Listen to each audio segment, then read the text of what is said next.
સુરતમાં માતા પિતા માટે લાલબત્તી સમાન કિસ્સો અને મોબાઈલમાં ગેમ રમવા મુદ્દે માતા પિતાએ ઠપકું આપતા સગીર ભાગી ગયો. કોલવડ ગામમાંથી ગુમ થયેલો 11 વર્ષીય સગીર 5 દિવસે ઉત્તર પ્રદેશમાંથી મળી આવ્યો. વારાણસી રેલવે સ્ટેશન પરથી સહી સલામત રીતે આ સગીર મળી આવ્યો છે.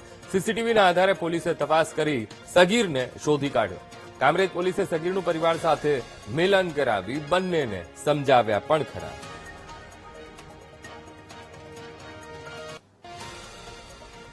કામરેજના ખોલવડ વિસ્તારમાંથી એક 11 વર્ષનું બાળક ગુમ થયું છે એવી એમના વાલી વારસોએ અત્રેના પોલીસ સ્ટેશન ખાતે ફરિયાદ કરતા તરત જ કામરેજ પોલીસ સ્ટેશને અપહરણનો ગુનો દાખલ કરી અને લગભગ 70 જેટલા સીસીટીવી કેમેરાઓ ચેક કરતા સદરુ બાળક કામરેજ ચોકડીથી લઈ અને રેલવે સ્ટેશન સુધી જે જતું દેખાય છે તેના સીસીટીવી બેકઅપ આધારે રેલવે સ્ટેશને આ બાળક ટ્રેસ થતા તરત જ અમોએ સુરત ખાતે રેલવે આરપીએફનો કોન્ટેક્ટ કરી અને તે બાળક બિહારની એક ટ્રેનમાં ચડી ગયેલ અને વારાણસી રેલવે સ્ટેશન ઉપર એ બાળક ટ્રેસ થતા રેલવે પોલીસ સાથે લાઇઝનિંગ કરી તરત જ આરપીએફ સાથે મળી અને કામરેજ પોલીસે બાળકનો કબજો લઈ આજરોજ એ સદરુ બિહારી ફેમિલીના બાળકને પરિવારને સુપરત કરેલ છે.